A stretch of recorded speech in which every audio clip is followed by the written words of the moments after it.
சிம்பு நடிச்ச சிலம்பாட்டம் படத்தை ரீரிலீஸ் பண்ண போறாங்க. ஃபர்ஸ்ட் இந்த படத்தை விஜய் தான் நடிக்கிறதா இருந்திருக்கு. விஜயும் கதையை கேட்டிருக்காரு, விஜய்க்கும் பிடிச்சிருக்கு. ஆனா அவங்க அப்பா எஸ்ஏசி வேணாம்னு சொல்லிட்டாரு. அடுத்ததா இந்த கதை அஜித் கிட்ட போயிருக்கு. அவருக்கும் இந்த கதை பிடிச்சிருக்கு. ஆனா அவரும் நடிக்கல. எதனால அப்படிங்கறத இந்த வீடியோல பார்க்கலாம். சூரிய வம்சம், சங்கமம், பூவே உனக்காக போன்ற படங்களுக்கு கேமராமேனா வேலை செஞ்சவர் தான் சரவணன். இவர் தான் இந்த படத்தோட டைரக்டர்.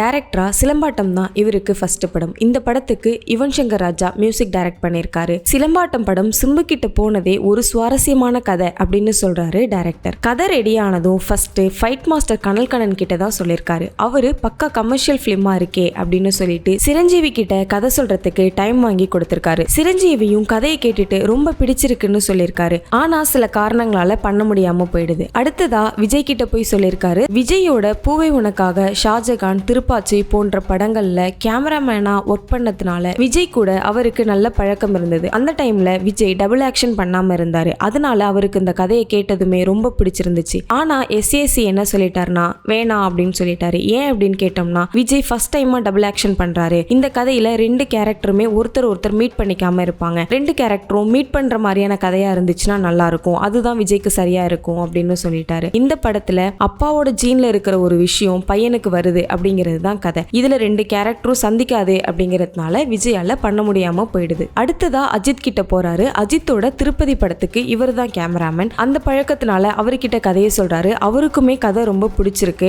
அடுத்ததா ப்ரொடியூசர் கிட்ட போய் சொல்லி அனுப்புறாரு. ப்ரொடியூசருக்குமே கதை பிடிச்சிருக்கு. ஆனா அந்த சமயத்துல பட்ஜெட் பெரிய பட்ஜெட்டா இருக்கு அப்படிங்கிறதுனால வெயிட் பண்ண சொல்லியிருக்காங்க. அதுக்கப்புறம் அஜித் வேற ஒரு படத்துல கமிட் ஆனதுனால இந்த படத்துல நடிக்க முடியாம போயிடுச்சு. இதுக்கப்புறம் எல்லா ஹீரோக்களுக்குமே படம் பிடிச்சிருக்கு. ஆனா இந்த படம் நகர மாட்டேங்குதே அப்படின்னு சொல்லி அவரு அதுக்கப்புறம் அந்த கதையை யார்கிட்டயுமே சொல்லல. அந்த சமயத்துல தான் கனல் கண்ணன் என்ன சொல்றாருன்னா, சிம்பு சார் கதை கேட்கிறாரு, கமர்ஷியலா தான் எதிர்பார்க்கிறாரு. இந்த கதை அவருக்கு பொருத்தமா இருக்கும், அவர்கிட்ட போய் சொல்லுங்க அப்படின்னு சொல்லியிருக்காரு. இதுக்கு முன்னாடி இவரு சிம்பு கூட ஒர்க் பண்ணதில்ல. இருந்தாலுமே சிம்புவை மீட் பண்ணி கதையை சொல்றாரு. கதையை கேட்டதுக்கு அப்புறம் பிரதர் அசத்துட்டீங்க பிரதர் அப்படின்னு சொல்லி சிம்பு ஓகே சொல்லியிருக்காரு. இந்த கதையை கேட்கறதுக்கு முன்னாடி சிம்பு மிஷ்கினோட முகமூடி படத்துல நடிக்கிறதா இருந்துச்சு. ஆனா சிலம்பாட்டம் கதையை கேட்ட உடனே முகமூடியில நடிக்காம சிலம்பாட்டத்துக்கு வந்துட்டாரு. அதுக்கப்புறம் தான் முகமூடியில ஜீவா நடிச்சிருந்தாரு. முதல்ல வேற ஒரு மியூசிக் டைரக்டர் தான் பண்றதா இருந்துச்சு. அதுக்கப்புறம் தான் யுவன் கிட்ட போனோம். யுவன் மியூசிக் போட்டதுக்கு அப்புறம் பாட்டும் ஹிட், படமும் ஹிட் அப்படின்னு சொல்லியிருக்காரு டைரக்டர் சரவணன். இந்த வீடியோ பிடிச்சிருந்துச்சுன்னா லைக் பண்ணுங்க, ஷேர் பண்ணுங்க, கமெண்ட் பண்ணுங்க.